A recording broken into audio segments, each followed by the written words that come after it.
लेकिन भाई ने कहा एक स्टोरी और बताता हूँ। हाँ, क्योंकि वो मैंने खुद देखी हुई है ना, मतलब मेरे बहुत दिल के करीब, बहुत पास वाली स्टोरी है।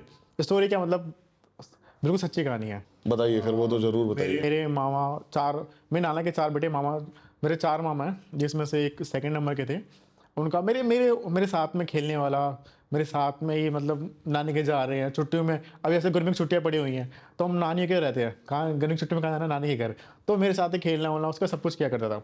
उसकी नौकरी लगी थी नेवी में, तो उसका ट्रेनिंग का टाइम था। ट्रेनिंग के टाइम में ना, उसने होता कि जंप करवाते हैं, पानी में जंप करवाते हैं, तो उसको भी 20 फीट से 10 फीट से कहीं से जंप करवाया ऊपर से टंकी में। उसको ऐसा नहीं कि उसको तैरने नहीं आता, उसने जंप किया बट वो बाहर नहीं आया, उसकी लाश बाहर आई। और जब हॉस्पिटल में गया, उसका क्या बोलते हैं, उसको क्या होता है वो, हाँ, जब उसका पोस्टमार्टम हुआ तो वहाँ पे बस इतना ही पता लगा कि इसकी जो मौत हुई है सिर्फ और सिर्फ सांस रुकने से हुई है। अब वहाँ पे ये नहीं पता कि इसको किसी ने मारा है, किसी ने क्या किया, वो राज राज का राज रह गया। कितना गहरा था? 10-15 फीट, 10-20 फीट? वो होगा चाहे 40 फीट भी हो, उसको तो तैरना बहुत अच्छे से, नेवी की जो ट्रेनिंग कर रहा है बहुत अच्छे से, वो नदी पार कर ले ऐसा बंदा था वो। बहुत अच्छा उसको तैरना आता था, उसको शौक था नेवी में जाने का, नौकरी भी लग गई थी, बस ट्रेनिंग चल रही थी उसकी। बट उसमें ये वो जंप किया उसने ऊपर से, और वो उस टंकी से बाहर नहीं आ पाया। तो यहाँ से फ़ोन आता है मामा का, मेरे पास ही आता है कि मेरी मम्मी को बेबी बेबी बोलते हैं, मेरे मामा और पूरी फैमिली। तो बेबी को लेके आ जा, और कालू की तबीयत बहुत ज़्यादा ख़राब है। तो हम लोग थोड़ा थोड़ा बहुत तो सबको आइडिया हो जाता है कि अचानक से क्या हो गया। तो उस दिन का दिन है, हम ट्रेन में ऐसे नीचे बैठ के मैं और मेरी मम्मी गए वहाँ पे। और जब इसे घर पहुँचे तो वाइट सा चादर देख के सब समझ जाते हैं कि कोई ना कोई तो गया है। तो मम्मी को कहीं ना कहीं लगा कि मेरे नाना गए हुए हैं। तो मम्मी जब से वहाँ गई, घुसी अंदर, तो मम्मी ने देखा नाना तो यहीं है। तो मम्मी को डाउट आया कि मेरे माँ तो नहीं चले गई इस दुनिया से, तो मेरी नानी भी वहीं है, सब लोग रो रहे हैं। तो मम्मी को बस ये कन्फ्यूज था उन सब लोग को कि गया कौन है। तो वहाँ पर बोला सबने कि कालू चला गया। तो सब लोग हिल गए, यार जवान लड़का का। और मेरे को देख के, क्योंकि मेरे मेरे हम उम्र का था, मेरे को देख के मेरे मामा रो रहे हैं, मेरे को पकड़ के रो रहे हैं कि मेरा कालू कालू जैसा ही है। कालू का उसका नाम कालू था, वो दिखने में बहुत गोरा स्मार्ट ऐसा बंदा था वो। उसको कालू कालू प्यार से बोलते थे कि कालू ऐसा ही था, कालू ये वो। ऐसे मेरे को देख के वो रोने लग गए और ज़्यादा ही। फिर उसके बाद के बाद दिन भर वो रोना वोना चलता रहा।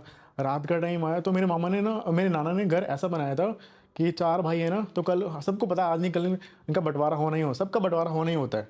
तो उन्होंने ऐसा घर बनाया था कि जो सबके अलग अलग गेट हो। तो जो मेरे दूसरे नंबर के मामा थे, जिनका बेटे दुनिया में नहीं रहा, उनका गेट ऐसा था कि एक तरफ पार्क था, एक तरफ कुछ स्कूल था, तो गली पूरी ना खाली थी, पूरी गली। एक लाइट थी बीच में कहीं, और यहाँ पे लास्ट में मेरे मामा का घर था।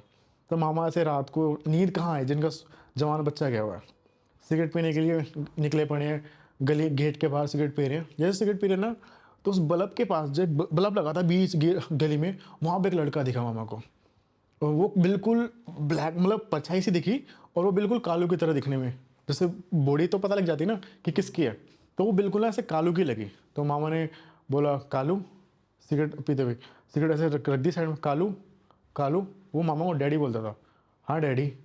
मामा के ना ऐसे ना रोंगटे हिल गए, मामा वहीं पे ना हिल गए बिल्कुल।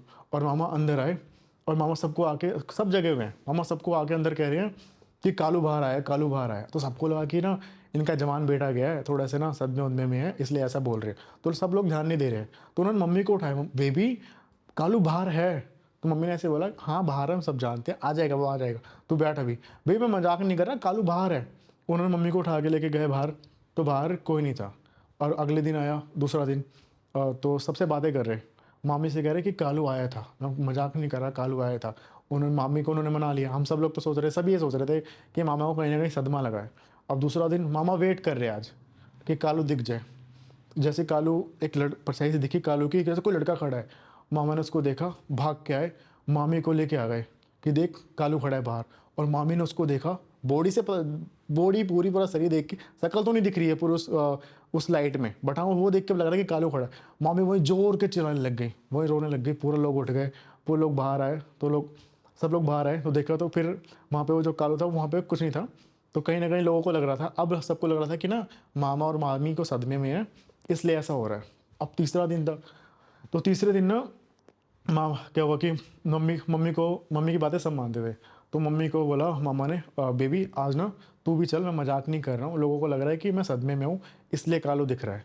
तो मम्मी को ना उन्होंने बोला ठीक है, मम्मी ने बोला ठीक है। किसको नींद आ रही है रात को, जो ये लोग खाना वाना भी नहीं खा रहे थे मामा मामा लोग। तीसरा दिन वो मामा बैठे हुए हैं, मामा बैठे हुए हैं घर के बाहर, और मामी बैठी हुई हैं और मेरी मम्मी बैठी हुई हैं, तीन लोग वेट कर रहे हैं। कालू दिखा वहाँ पे, और मामा ने बोला कालू कालू, उसने तो बोला, थोड़ी देर बाद दूर, काफ़ी दूर उसने आवाज़ दी, हाँ डैडी, बहुत हल्की सी आवाज़, हाँ डैडी।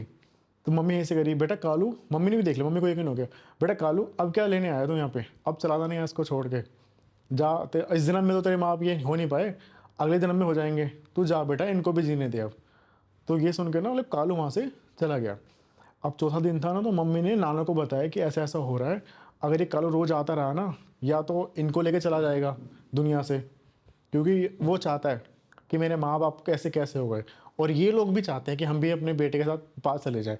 ये लोग नहीं जीना चाहते, इकलौता लड़का, ये मेरे मामा मम्मी नहीं जीना चाहते थे, ये चाहते थे कि खाना नहीं खा रहे हैं, कुछ नहीं कर रहे हैं, हम भी इस दुनिया को छोड़ कर चले जाएँ, ऐसा दिन था। तो चौथा दिन ना पंडित को बुलाया और मामा को बिठाया सामने, और मामा को बिठा के ऐसे कि 2 मिनट के लिए ना, जो अगर कालू आएगा ना तो मामा के अंदर आएगा। वो पंडित ने पूजा पाठ स्टार्ट कर दी, कालू मामा के अंदर आया, मामा की आवाज़ बहुत मोटी, लेकिन बहुत जैसे बच्ची का होती है ना वैसी हो गई, और कालू मामा के अंदर आया, और मामा से बस पूछा पंडित ने कि बेटा कालू क्या चाहते हो, कुछ बताना चाहते हो।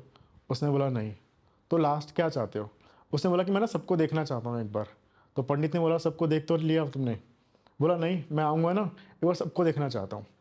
चौथे दिन की रात हुई, जब रात हुई कालू आया, मैं भी था वहाँ पे, सारे के सारे लोग हम बाहर खड़े हुए और हम कालू को देख रहे हैं, और वहाँ से एक रोने की आवाज़ आई, और वो उल्टे पाँव चला गया।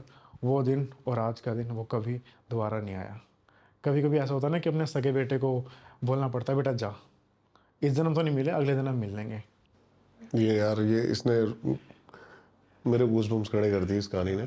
और क्योंकि मेरे को उस टाइम बड़ा वो, कभी कभी मैं जैसे स्टोरीज के सुनता हूँ ना इस बारे में, मैं ये कहानियाँ बहुत कहीं बताता हूँ, मैं सुनता हूँ, मैं खुद वैसे अकेले रोने बैठ जाता हूँ, क्योंकि उसकी याद आ जाती है, मेरे साथ खेला हुआ है, मेरे साथ हमने बहुत मस्तियाँ की हुई हैं, और अचानक से वो चला गया। और उस कालू को, जिसको हम कभी ना बोले कि तू हमें जाए, बट उसको मैं मजबूरी कि तू चले जाए यार, 13वीं तक तो शांत रहे, फिर तेरी आत्मा को शांति मिले, पर उसकी आत्मा को शांति जब तक नहीं मिलेगी, क्योंकि भगवान ने तो एक उम्र उसके लिख के भेजी थी, वो रहेगा इधर ही कहीं ना कहीं, जब उसकी उम्र जाएगी, हो जाएगी पूरी, तो वो चला जाएगा।